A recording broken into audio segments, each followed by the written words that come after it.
إن الحمد لله نحمده ونستعينه ونستغفره ونعوذ بالله من شرور أنفسنا وسيئات أعمالنا. من يهده الله فهو المهتد ومن يضلل فلن تجد له وليا مرشدا. أشهد أن لا إله إلا الله وحده لا شريك له وأشهد أن محمدا عبده ورسوله الذي لا نبي بعده. وقال الله سبحانه وتعالى: يا أيها الذين آمنوا اتقوا الله حق تقاته ولا تموتن إلا وأنتم مسلمون. يا أيها الذين آمنوا اتقوا الله وقولوا قولا سديدا يصلح لكم أعمالكم ويغفر لكم ذنوبكم ومن يطع الله ورسوله فقد فاز فوزا عظيما.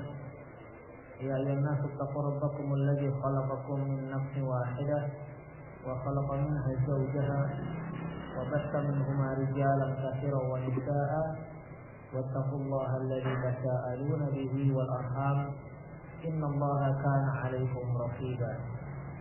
أما بعد فإن الحديث كتاب الله وخير الهدي هدي محمد صلى الله عليه وسلم وشر الأمور محدثاتها وكل محدثة بدعة وكل بدعة ضلالة وكل ضلالة في النار. Ikhwatiddin rahimanallah wa iyyakum. Kita lanjutkan bab selanjutnya, bab 242.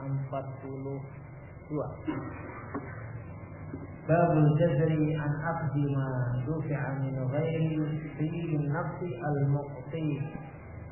Bab tercelanya mengambil sesuatu di mana si pemberi tidak memberi dengan kerelaan.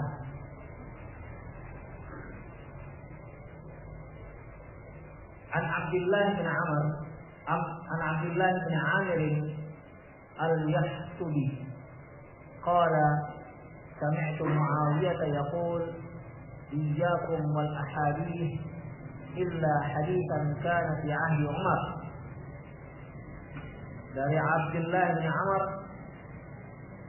bin Amir al-Yahsubi, dia berkata, aku pernah mendengar Muawiyah radhiyallahu anhu berkata, hati-hatilah kalian dengan hadis, kecuali hadis yang ada pada zaman pemerintahan Umar. Fa inna Umar kana yaqifan nas billahi azza wa jalla. Karena Umar sering dan senantiasa mengingatkan orang-orang terhadap Allah Subhanahu wa taala. Sami'tu Rasulullah sallallahu alaihi wasallam wa huwa yaqul, aku mendengar Rasulullah sallallahu alaihi wasallam bersabda, "Man yuridillahu bihi khairan yufaqqih fid-din." Barang siapa yang dikehendaki kebaikan untuknya oleh Allah Subhanahu wa taala, yufaqqih fid-din, maka Allah akan memberikannya pemahaman dalam agama. Wa sami'tu Rasulullah sallallahu alaihi wasallam yaqul, aku juga pernah mendengar Rasulullah sallallahu alaihi wasallam bersabda, "Innama ana khazin." Sesungguhnya aku adalah bendahara. Faman a'taitu an bin nafsi fayubariku lahu fi. Barang siapa yang aku berikan dengan kerelaan diriku, maka orang tersebut akan mendapatkan berkah dari apa yang aku berikan. Waman a'taitu an mas'alatin wa syarrihi kana kalladhi ya'kul wa la yashba'. Barang siapa yang aku berikan karena permintaannya atau dikarenakan kejahatannya atau ketamakannya, maka orang itu bagaikan orang yang makan dan tidak pernah kenyang. Hadis diriwayatkan oleh Imam Muslim. Para hadirin rahimanallahu wa iyyakum, yang berkaitan korelasi antara hadis ini dengan judul bab, yaitu pada penggalan yang terakhir, di mana Rasulullah SAW menyatakan, barang siapa yang aku berikan dikarenakan karena kerelaanku, maka apa yang aku berikan itu akan berkah terhadap dirinya. Dan barang siapa yang aku berikan karena tidak dan aku tidak rela, maka tidak akan berkah. Artinya, ya, orang ini ibarat orang yang makan dan tidak pernah kenyang.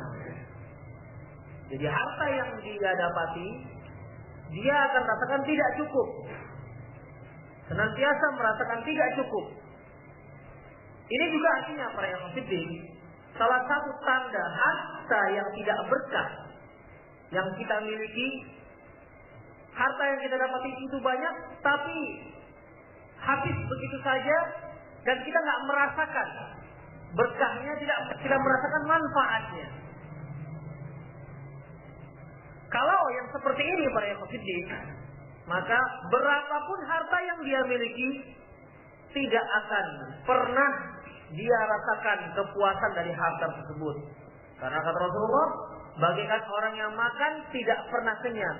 Dia makan, namun tidak pernah kenyang. Demikian. Dia punya harta terus dia kumpul-kumpulkan hartanya, dan dia tidak pernah merasa cukup dengan hartanya tersebut. Inilah harta yang tidak berkah para hadirin rahimanallahu wa iyyakum.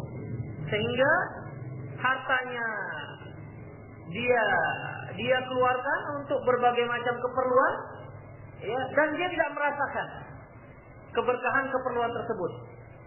Uang banyak, tapi rasanya mengalir begitu saja, tanpa tahu mana bekasnya, mana manfaatnya. Manfaatnya tidak dia rasakan para hadirin rahimanallahu wa iyyakum.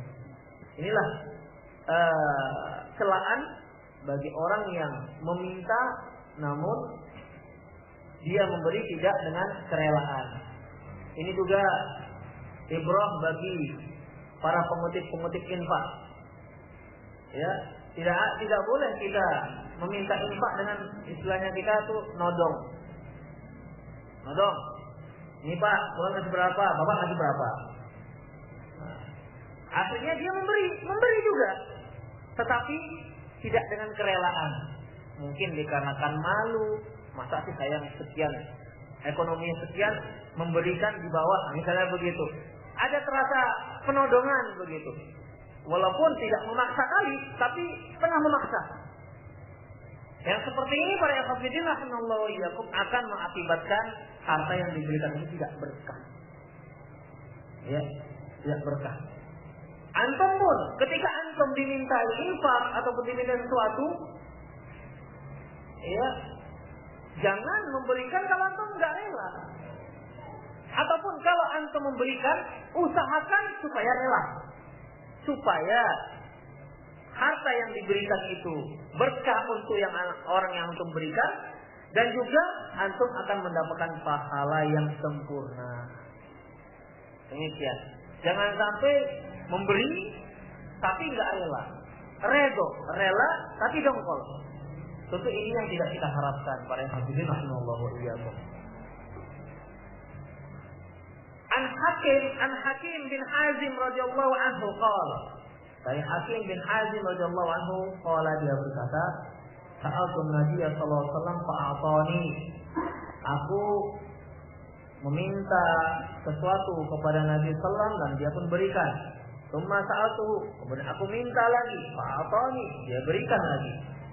Tsumma sa'altu, kemudian aku minta lagi, fa'atani, beliau berikan lagi. Tsumma qala, lantas beliau bersabda, inna hadzal mal khadratun hulwatun. Sesungguhnya harta itu, kata Rasulullah, hijau dan sangat manis. Hijau dan sangat manis. Para hadirin, Rasulullah menggambarkan hijau dan sangat manis itu ibarat buah-buahan. Mengapa hijau? Kalau tempat kita, buahan hijau itu kan enggak enak, pentil, belum masak. Para hadirin, kalau di negara yang tidak hijau seperti Indonesia ini, buah-buahan hijau itu sangat menakjubkan dipandang. Di antara panas yang menyengat ada pohon hijau, buah-buahan yang hijau, itu suatu pemandangan yang sangat menyenangkan. Manis pula. Kalau kita pada umumnya kalau hijau itu belum masak kan begitu. Begitulah Rasulullah SAW menggambarkan bahwasanya harta itu bagaikan buahan yang hijau dan ranum, hijau dan masak. Sebenarnya kan lebih enak merah dan masak kan begitu, ya. Tapi ini Allah memberikan gambaran yang lebih menakjubkan, gambaran menakjubkan. Hijau enak di mata, enak dipandang, hijau dan manis. Faman akhadahu, artinya orang kalau sudah gandrung dengan harta kekayaan, maka dia akan menyebabkan dirinya lupa akan daratan, tidak akan pernah puas. Faman akhadahu bisibin nafs burika lahu fi. Barang siapa yang mengambilnya dikarenakan kerelaan orang yang memberikan, maka dia akan diberkahi dari harta tersebut. Kemudian wa man akhadahu bi israfin nafsi lam yubarik lahu fi. Barang siapa yang mengambilnya karena tamak, lam yubarik lahu fi, maka dia tidak akan diberkahi pada harta tersebut. Wa kana kalladzi ya'kulu wa la yashba. Orang ini ibarat yang sedang makan tak kenyang-kenyang. Wal yadul ulya khairun min yadil sufla. Sesungguhnya tangan di atas itu lebih baik daripada tangan yang di bawah. Di sini Rasulullah Shallallahu Alaihi Wasallam, ya, para hadirin, bukan melarang meminta. Boleh meminta, tapi dalam kondisi-kondisi tertentu. Dan tidak meminta itu lebih baik. Tidak meminta itu lebih baik. Dan lebih baik itu kalau memberi. Itu tingkatannya. Tingkatan paling bawah adalah orang meminta dan maksa. Ini nggak diberkahi. Sudah minta maksa. Akhirnya orang memberi pun tidak rela. Karena dijebak, karena ditodong, dan seterusnya lah. Banyak kemungkinan yang lain. Kemudian orang yang meminta dan memang dia berhak untuk mendapatkannya dan diberikan dengan kerelaan.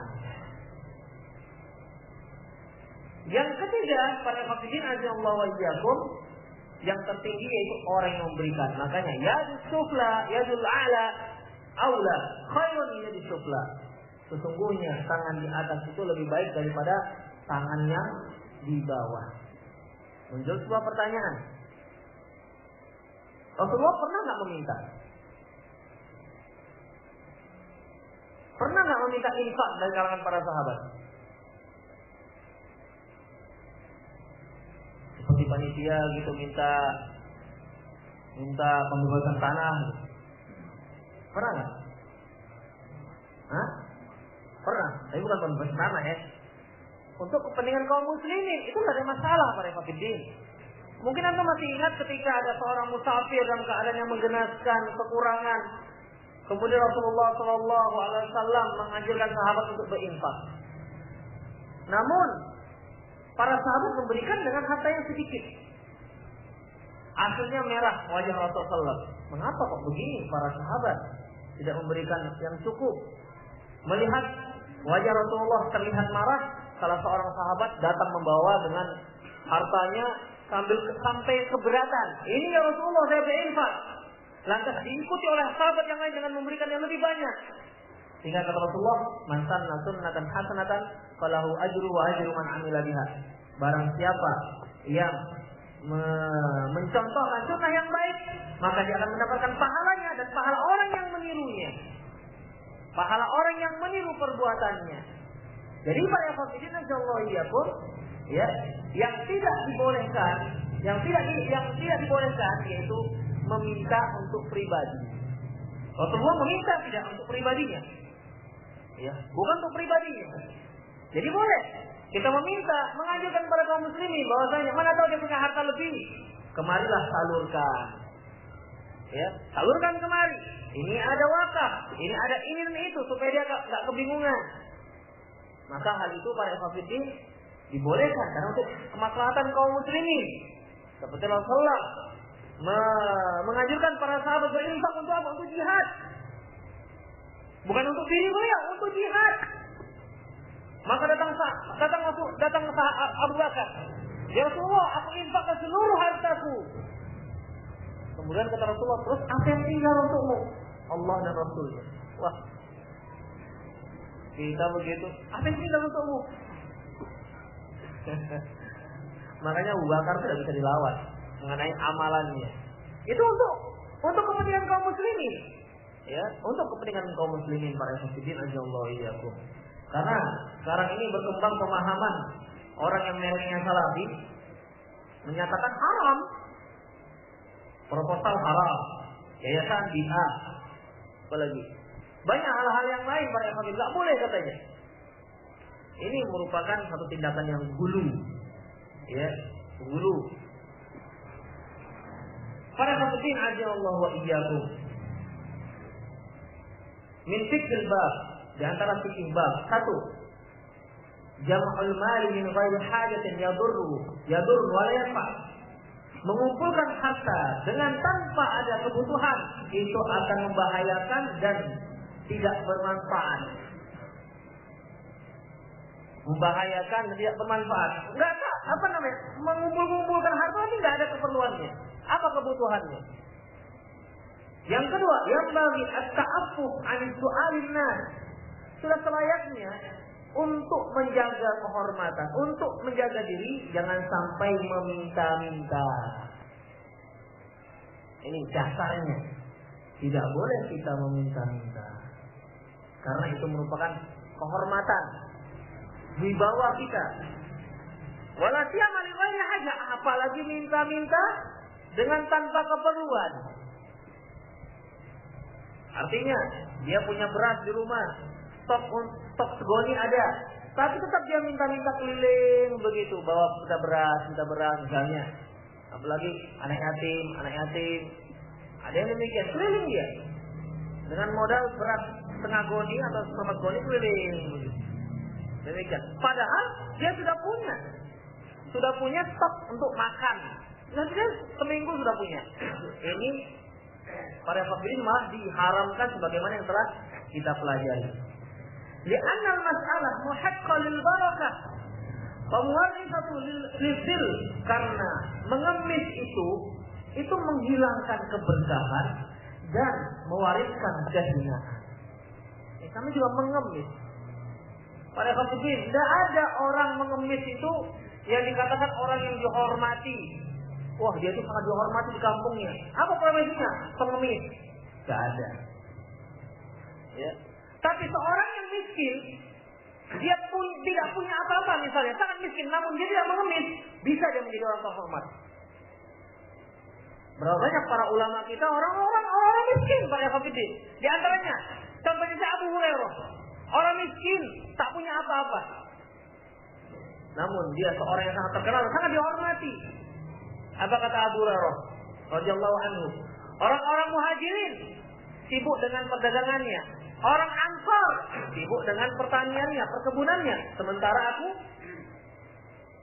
dengan perut kenyang terus mengikuti Rasulullah Shallallahu Alaihi Wasallam. Itu saja dia. Rasulullah makan, saya makan. Nah, begitulah kira-kira. Ya, demikian para hadirin. Gak peduli dia dengan masalah perdagangan, pokoknya yang ada di kepalanya, yang ada dalam benaknya itu supaya mendapatkan hadis itu saja. Itu saja keinginannya. Hadis Allah. Kapan dikejar terus Rasulullah SAW. Ketika Rasulullah mengeluarkan sabdanya, langsung dia hafal. Oleh karena itu di awal beliau mengumpulkan hadis, apa kata Abu Hurairah? Ya Rasulullah, saya itu kalau menghafal hadis sering lupa. Lantas doa ke Rasulullah Sallallahu Alaihi Wasallam. Setelah doa Rasulullah dia tak pernah lupa lagi pada itu. Itulah himmahnya. Tidak ada keinginan yang lain-lain. Pokoknya hadis. Demikian juga para ulama-ulama ahli hadis kita, Imam Bukhari, Imam Muslim, pergi kemana-mana. Yang dia cari apa? Bukan jadi TKI, enggak. Jadi TKI, hadis. Makanya coba dia katakan, saya demam, pernah demam, sakit, panas, kenapa? Karena lupa satu hadis.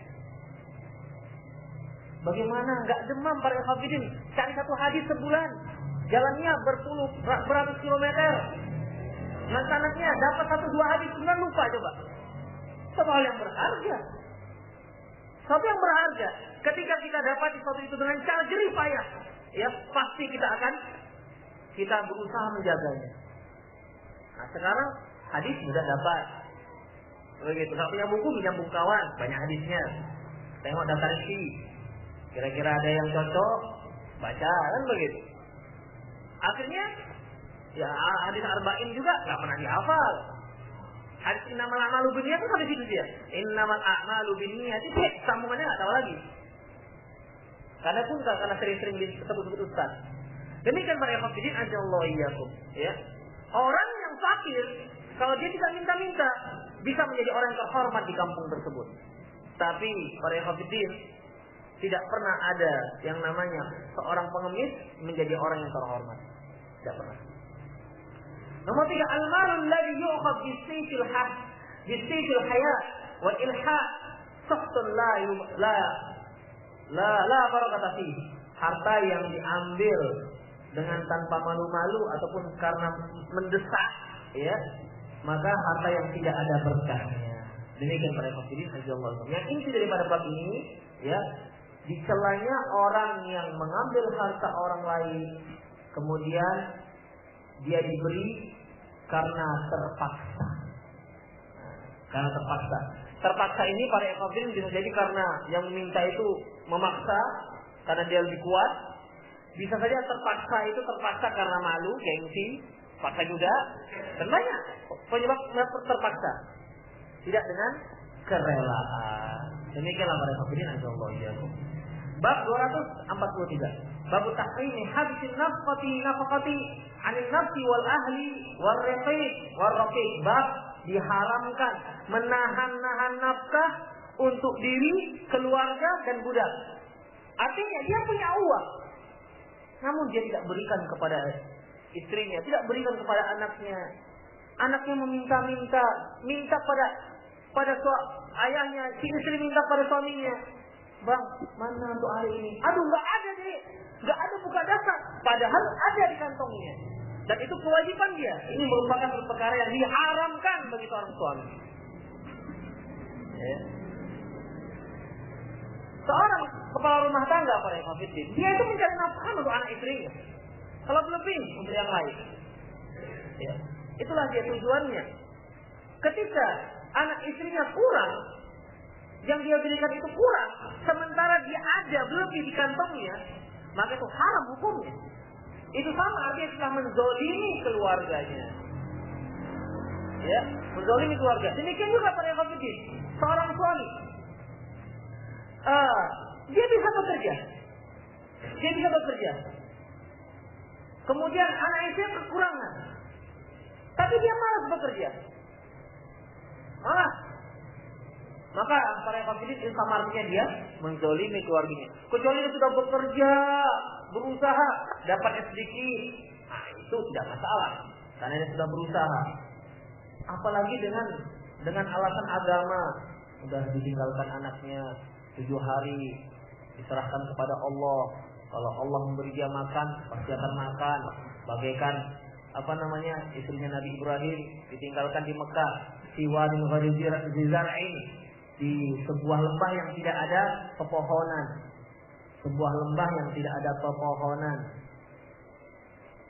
Beda pada hafidin ini, sangat beda.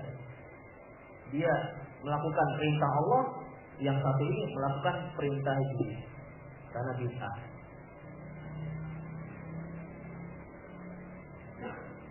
Hadis yang diriwayatkan oleh Imam Muslim an Aisyah, dari Aisyah qala, dia berkata, kunna julusan ma'a Abdullah bin Amr idja'ahu qahraman lahu.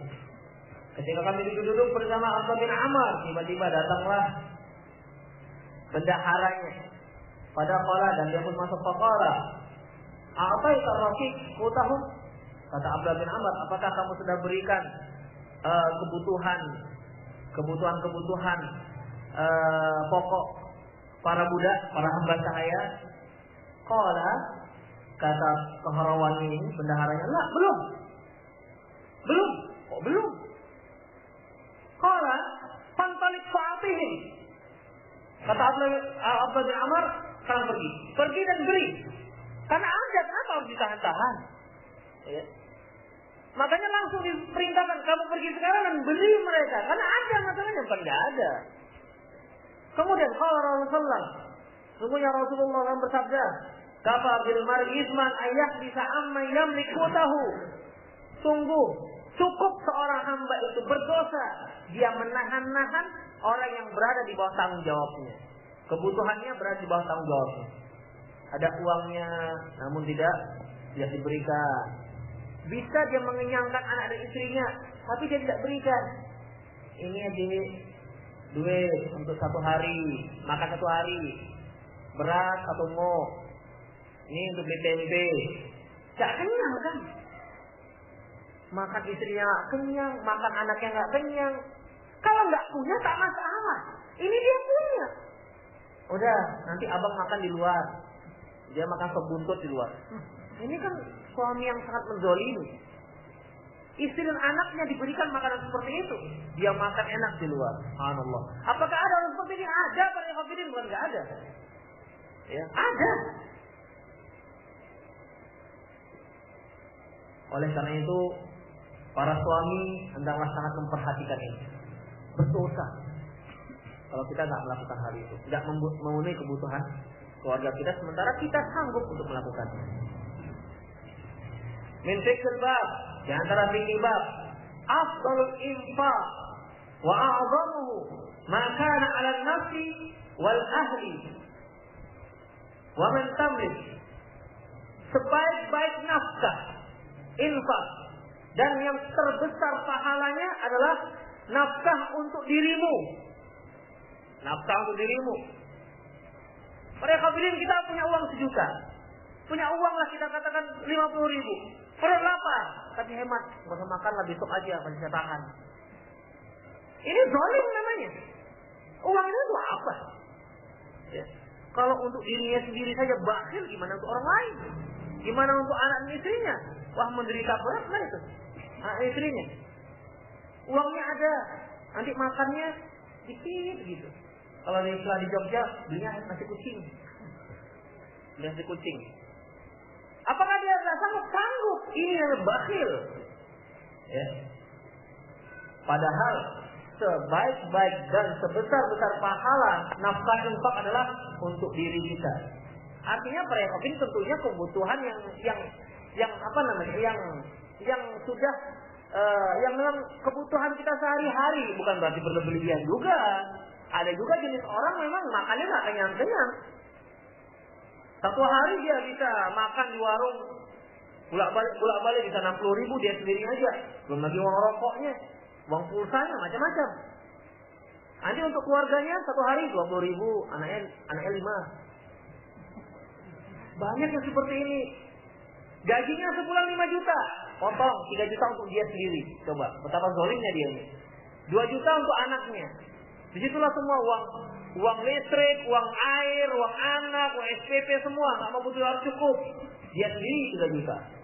Ada yang seperti ini. Ya, kalau anaknya dikasih jajan, ya minta jajan. Gopek banyak kali. Begitu. Banyak kali 1.000, udah gopek. 500 pagi 5 sore. Sementara jajan dia 1 bungkus berapa? Di Samsunya. Jajan dia lebih banyak. Menzalimi keluarga. Para hafidin azallahu wa iyyakum. Ya. Sangat tidak dibenarkan dalam Islam. Terhadap diri dan terhadap keluarga. Kau perhatikan ya. Ya. Terhadap keluarga. Itu infak yang paling besar pahalanya.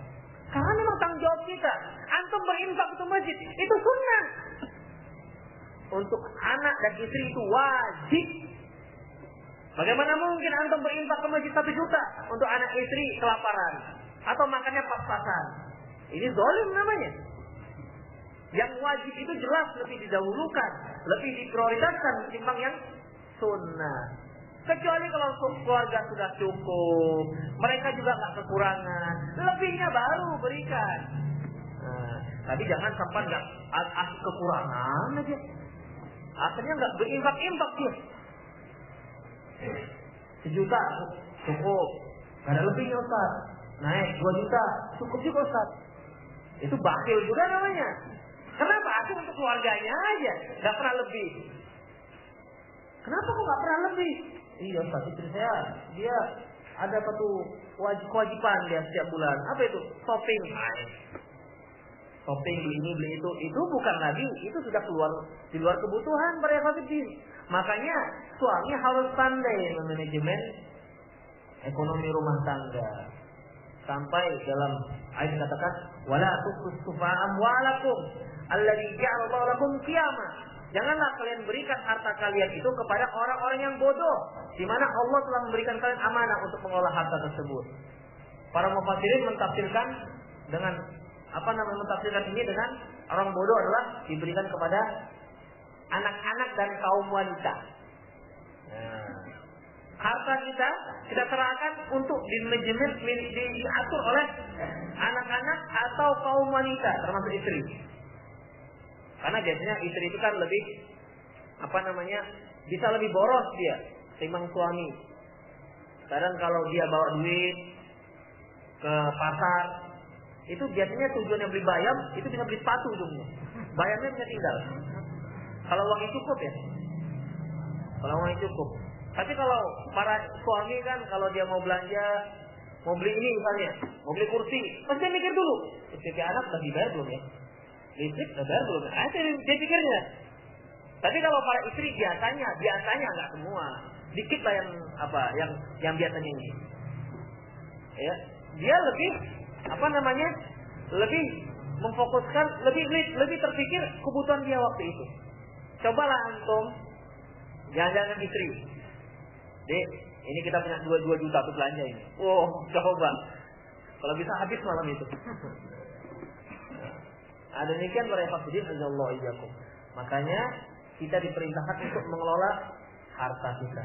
Ada juga memang para istri itu pintar dia mengelola. Itu pun dikarenakan komando dari suaminya.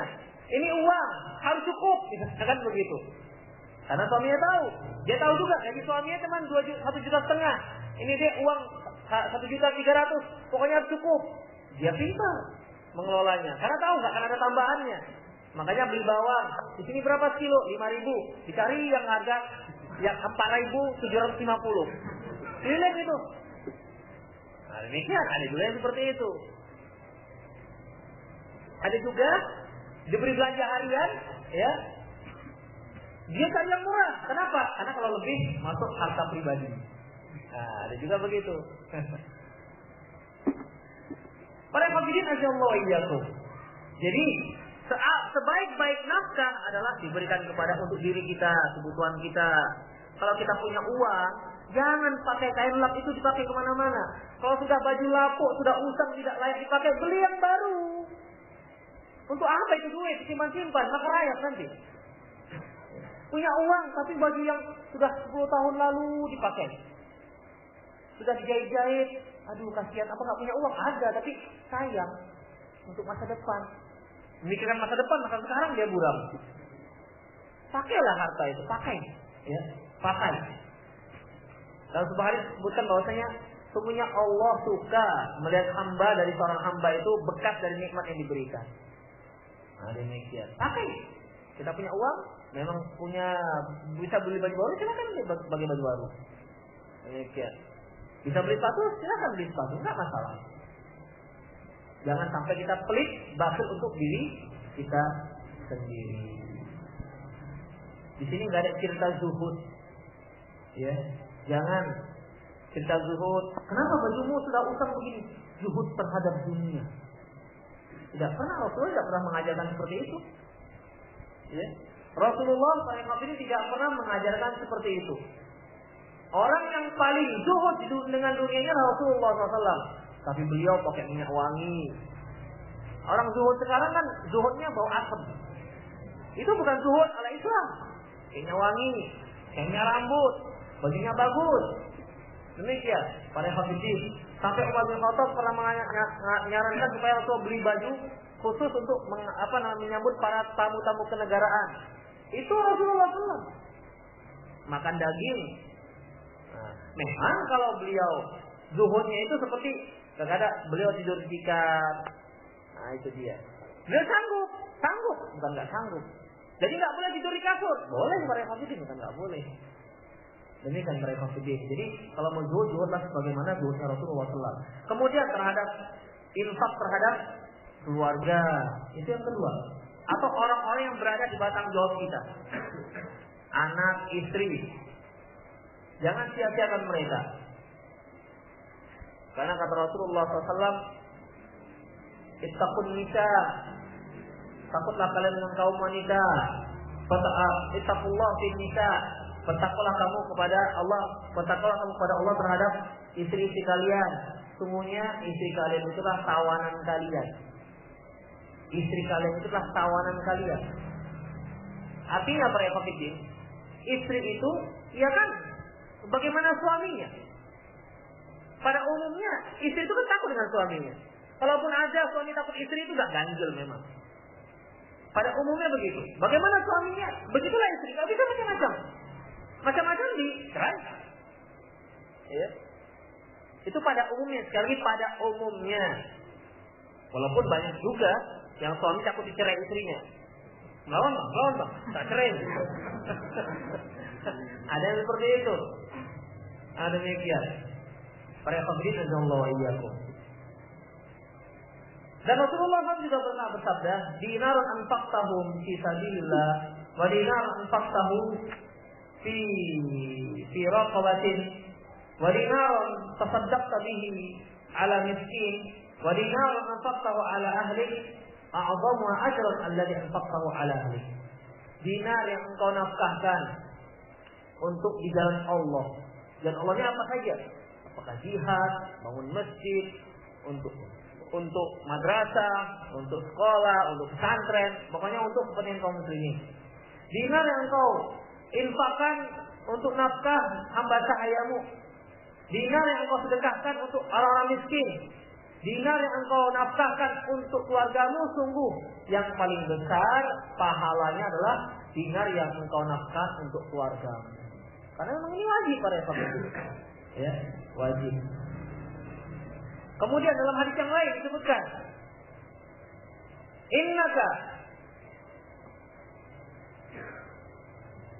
Innaka la tunfiqu nafaqatan tabtaghi biha wajha Allah illa ujirta 'alaiha. Sungguhnya tidaklah kamu menafkahkan, tidaklah kamu memberi nafkah di mana engkau memberi nafkah, berinfak itu mengharapkan ridha dari Allah, kecuali Allah pasti akan memberimu pahala. Hatta ma taj'alu fi imra'atik, sampai makanan yang engkau tulangi ke mulut istrimu. Itu ada nafkahnya, ada pahalanya pada posisi. Ya, ada pahalanya. Misalnya kita beri uang untuk keluarga kita, untuk nafkah lah. Kemudian ya kita tulangi ke mulut istri kita. Itu semua berpahala pada posisi. Siapa di sini yang sering mengulangi istrinya? Jadi kalau sedang sakit ya. Kalau nggak sedang sakit ngulangi, emang nggak ada tangan loh. Mengkek pulang sana. Oh, gitu, janganlah sampai begitu kali. Kadang-kadang kan istri itu pengen dimanja-manja ya malah ya. Demikian para hadirin Allah wa iyyakum. Jadi sampai kita nyulangi istri pun ada pahalanya.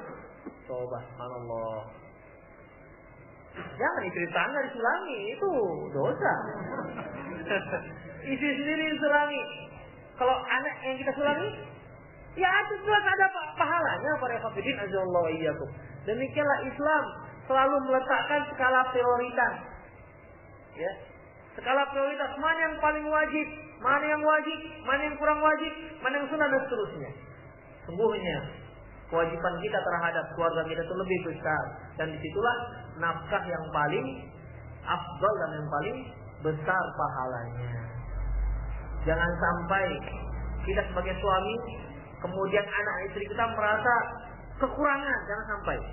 Kita harus berusaha dengan sekuat tenaga. Berusaha dengan sekuat tenaga supaya anak dan istri kita tidak kekurangan. Harus. Dan itu hukumnya wajib. Kalau sudah berusaha dengan sekuat tenaga, lantas dapatlah seberapa dapatnya, itu adalah sudah usaha. Ya, nggak bisa kita ongkang-ongkang kaki. Kalau sudah punya istri, punya anak, nggak bisa ongkang-ongkang kaki. Apalagi cuma baca Quran di rumah. Pak, nggak cari duit Pak. Ini baca Quran tanggung ini. Al-Baqarah belum selesai. Sampai sore dia baca Al-Baqarah. Ya Allah, baca Al-Baqarah itu kapan-kapan bisa. Ataupun dia kurus 7 hari. Ditinggalkan hanya beras 1 muk. Ini kalau Allah katakan penuh 1 goni, ini 1 goni. Anda dapat mukjizat dari mana? Demikian para hafidin ya. Tidak seperti itu, apalagi sampai dan serahkan aja dengan mertua. Kan rezeki itu saja juga dari mertua. Jalannya aja yang beda. Begitu. Tidak dibenarkan para hafidin. Kita yang bertanggung jawab terhadap anak dan istri kita. Ya. Jadi tidak ada istilah ongkang-ongkang kaki itu nggak ada. Jangan sampai udah ngaji salafi malah ongkang-ongkang kaki. Berusaha dan berusaha. Kemudian para hafidin yang kedua, hasul qut man tamlikuhu zulmun. Menahan nafkah terhadap, menahannya artinya adil. Menahan nafkah terhadap orang yang ada di batang jawabmu itu kezaliman. Zalim.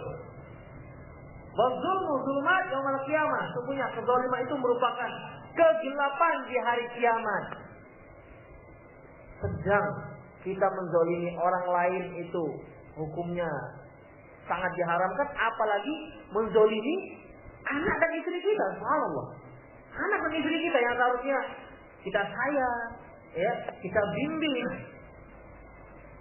Sedangkan hewan saja, ya, dengan modal ceker dia keliling-keliling kampung untuk menafkahi anaknya yang kecil-kecil. Ketika ada yang mau mengganggu anaknya, dia garang sekali ayam itu. Begitu diganggu, garang sekali dia. Kita sebagai manusia diberi pikiran oleh Allah Subhanahu wa taala, menyia-nyiakan anak, menyia-nyiakan istri. Ya. Oleh karena itu para hafidin itulah tanggung jawab seorang suami. Enggak apa-apa kita banting-banting tenaga kita, tulang kita memang untuk anak dan istri. Tapi jangan sampai lupa kewajiban terhadap Allah. Ada juga yang dari mulai pagi dia gayung, narik beca, nggak kenal sholat, pulangnya malam, ya, dapatnya cuma sedikit. Ini ya amilatun nasibah, orang yang berusaha hanya untuk dunia, akhirnya susah di dunia. Tasla naron hamiyah, masuk neraka hamiyah. Sudahlah susah di dunia, susah di akhirat. Na'udzubillah min dzalik. Ya kalaupun apa minimal ya senang di dunia lah, kan begitu. Di dunia poya-poya. Nah, di akhirat masuk neraka.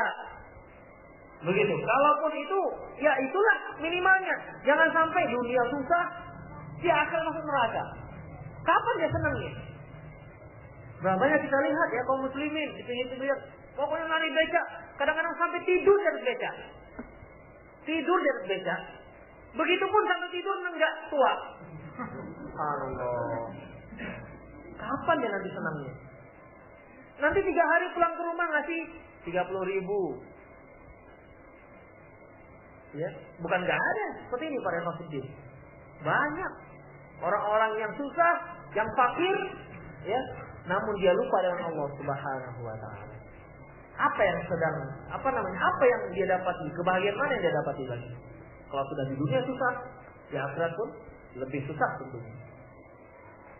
Kemudian para hafidin nomor 3, yajibu 'alal muslim i'ta' kulli dhi haqqin haqqah.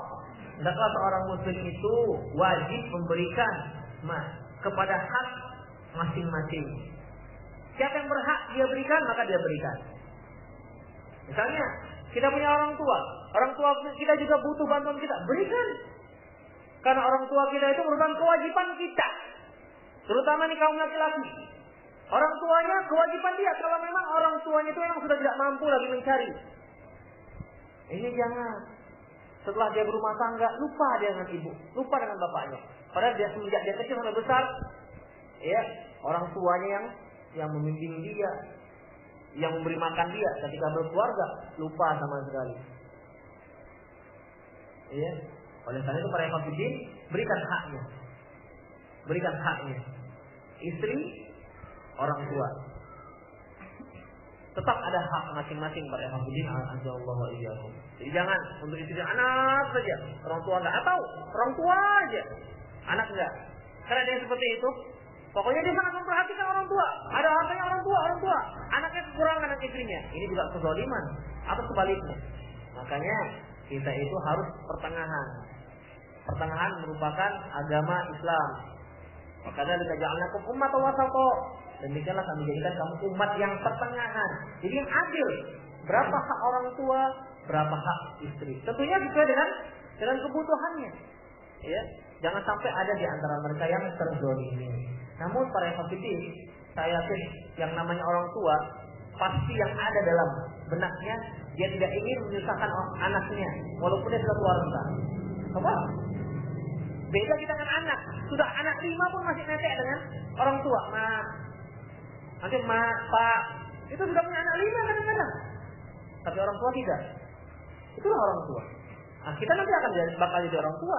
Ketika anak-anak kita sudah besar, kan begitu.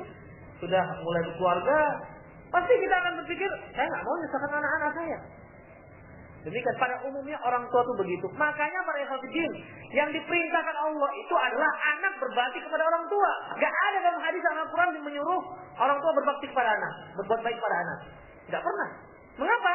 Karena sudah nalurinya begitu. Kalau ada orang tua berbuat zalim pada anaknya, membahayakan anaknya, itu orang tua yang gak waras. Dan itu jarang. Al-Quran disebutkan wasanal insan biwalidayni ihsan. Diwasiat kepada manusia supaya berbuat baik kepada orang tuanya. Enggak ada Al-Quran menyebutkan kami wasiat kepada orang tua supaya berbuat baik pada anaknya.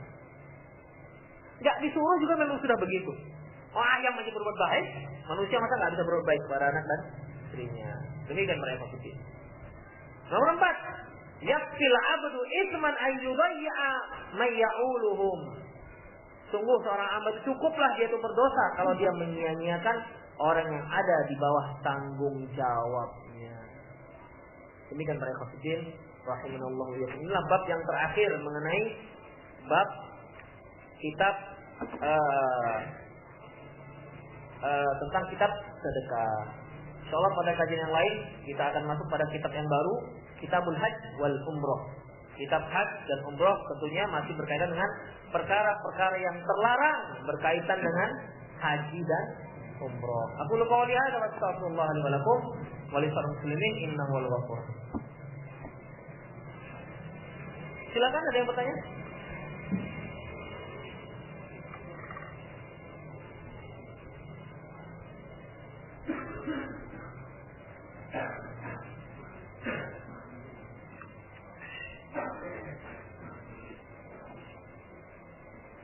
Ustaz, bagaimana sebagai kaum muslimin yang meminta-minta infak di jalan untuk membangun masjid, boleh enggak? Kan bukan untuk pribadi dia, ya, bukan untuk pribadi dia. Ya silakan untuk mau beri, atau nggak dipaksa juga memberi. Bagaimana dengan catatan 10% untuk yang ngutip? Sekarang rata-rata masjid begitu. Ya, 10% untuk yang ngutip itu bagaimana? Para hafidin, kalau hal itu berkaitan dengan masyarakat setempat dan mereka sudah tahu bahwasanya yang ngutip mingguan, ngutip bulanan 10% yang untuk yang mengutip, maka itu dibolehkan. Tapi kalau secara umum ini proposal, cari bagi yang dapat 10% untuk dia. Tahu nggak orang yang berinfak itu 10% untuk yang bawa proposal? Kalau nggak tahu, berarti nggak boleh. Makanya kalau mau begitu juga tanya, ini Pak ada proposal untuk masjid. Nah, ini hasilnya Pak, 10% untuk saya. Oke katanya, silakan. Tapi dengan dengan hanya pokoknya ini nanti ada yang ngasih 20 juta, ada yang ngasih 100 juta, 10% berapa? 10 juta untuk dia, coba. Tahu nggak yang berinfak itu? Kalau nggak tahu, berarti itu termasuk pengkhianatan. Nah, demikian ya. Tapi kalau dia tahu, nggak apa-apa. Nah, makanya nggak dikatakan juga nggak dikatakan boleh, juga mutlak boleh, juga nggak dikatakan dilarang mutlak, gitu. Tergantung kesepakatan. Dan ayah memberi itu tahu. Ya, ada lagi? Silakan. Tak ada.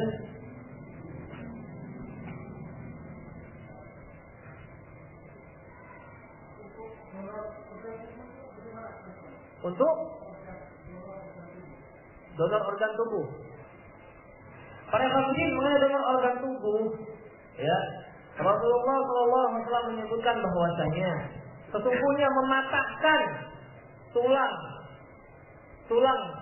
mayit itu sama dengan hukumnya mematahkan tulangnya ketika dia hidup. Misalnya dia mau donor apa? Donor jantung orang meninggal misalnya.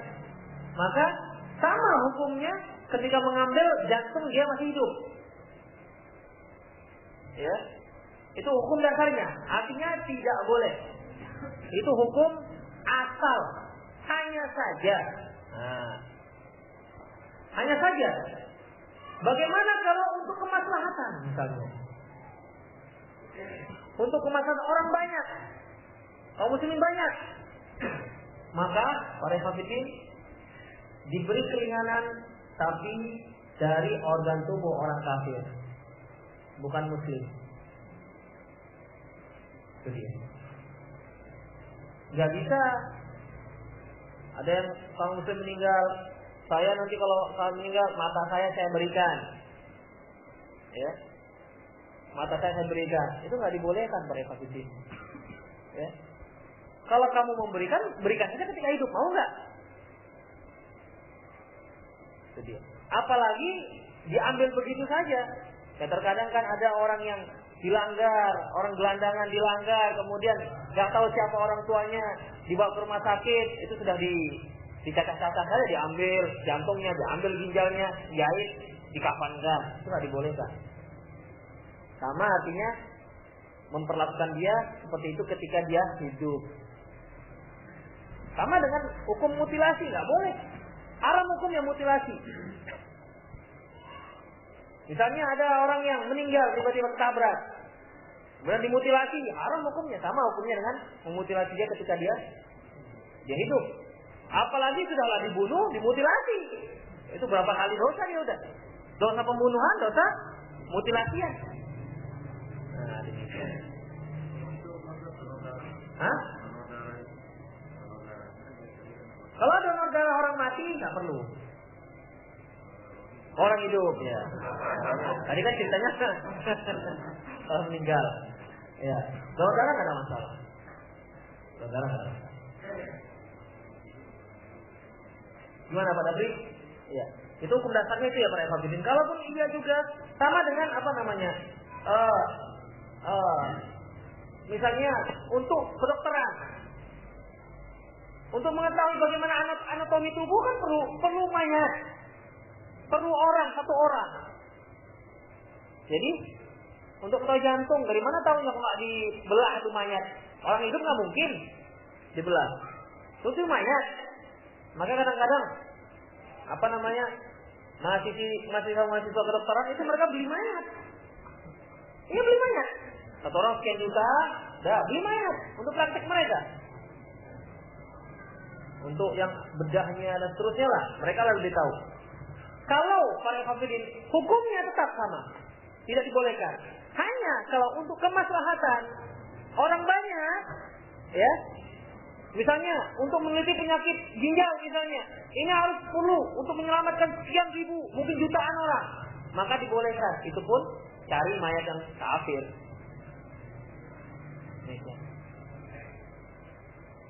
Hah? Gimana?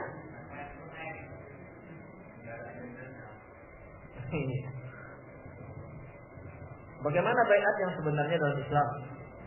Karena ada kelompok pengajian Al-Quran mengharuskan muridnya sebelum belajar harus dibaiat dulu oleh pimpinan. Para hadirin, baiat itu hanya ditujukan kepada penguasa yang dia punya daerah kekuasaan atau dengan khalifah.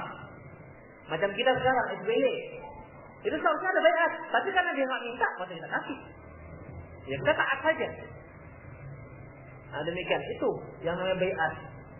Tapi kalau baiat untuk pimpinan-pimpinan jamaah. Ini baiat yang bid'ah. Baiat bid'ah namanya ini. Para hadirin, ini merupakan salah satu cara metode jamaah supaya anggotanya tidak keluar. Supaya nggak lari dari pengajian dia. Kemudian diberikanlah dalil-dalil man mata walaita fi unuqi bai'ah mata mitatan jahiliyah. Barang siapa yang mati sementara tidak pernah berbaiat, maka matilah dia mati jahiliyah. Baiat dengan siapa? Apa dengan pemimpin? Pemimpin tarekat, pemimpin pengajian? Tidak, para hadirin. Bukan itu baiatnya. Demikian. Antum coba baca buku yang sudah terjemah baiat antara bid'ah dan sunnah yang ditulis oleh Syekh Ali. Syekh Ali, bukan Ali saya, Ali bin Abdul Hamid Al-Halabi. Sudah terjemah baiat antara bid'ah dan sunnah. Sebab kita dulu pernah juga terjebak baiat seperti ini. Ya dengan itu yang kita anggap pemimpin yang harus taati, maka ada baiat, harus loyal. Sehingga kalau udah Amir mengatakan kita harus pergi ke sana, kuliah pun harus tinggal waktu itu. Dan kita lakukan dengan semangat sekali. Tinggal kuliah. Ada jadwal kuliah? Enggak. Amir lebih taati. Tinggal kuliah. Kan yang bayar masih orang tua uang kuliahnya. Amir nggak pernah bayar uang kuliah. Demikian para hadirin. Makanya kalau kelompok-kelompok radikal begitu, mereka sanggup mengorbankan apa saja karena doktrin seperti itu.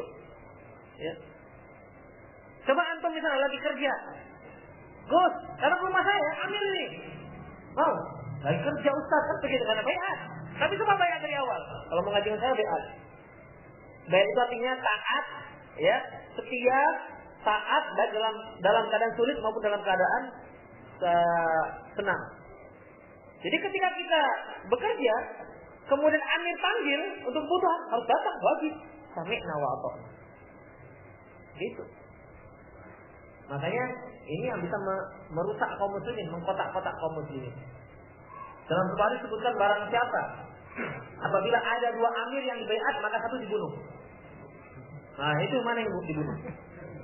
Bukan satu lagi, bukan dua lagi, mungkin 10, 12. Coba pilihlah di antara kalian mana yang mau dibunuh, tinggalkan satu.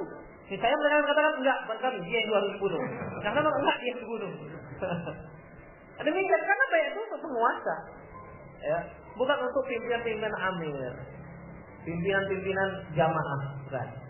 Apa termasuk juga yang tidak mendapat berkah orang yang beli setelah ditimbang yang minta tambah.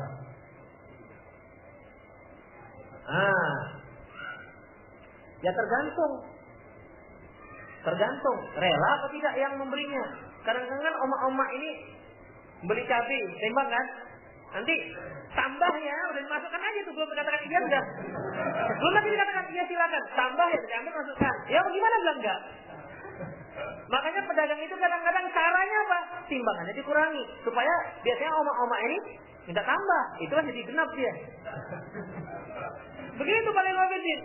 Beli jeruk sekilo, ngeteknya sampai 3. Asam, sudah 3, udah 2 on. Makanya dikurangi timbangannya 8 on. Jadi dengan ngetek genap sekilo. Nah begitu. Kadang-kadang pedagang ini punya timbangan 2 dia. Kalau kira-kira di pedagangnya pembelinya ini suka ngetes pakai timbangan yang kurang. Kalau kira-kira timbangannya yang bagus.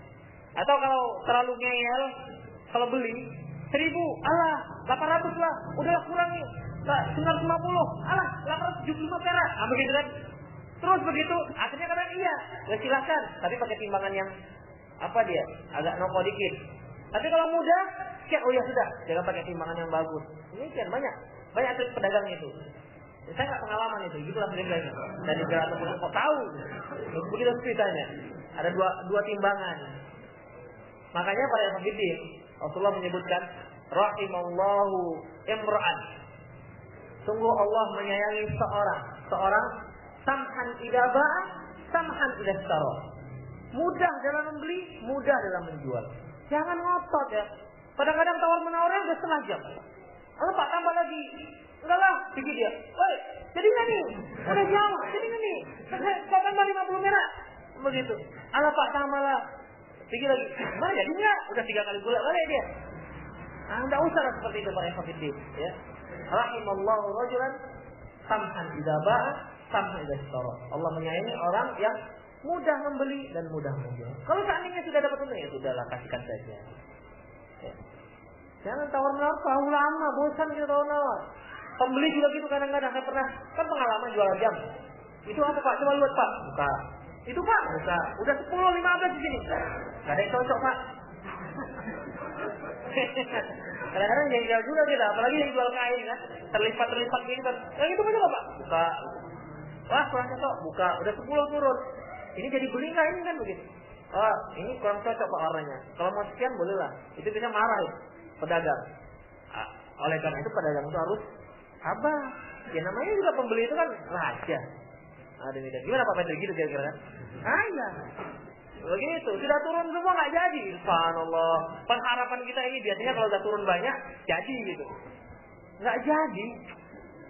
Betul aja.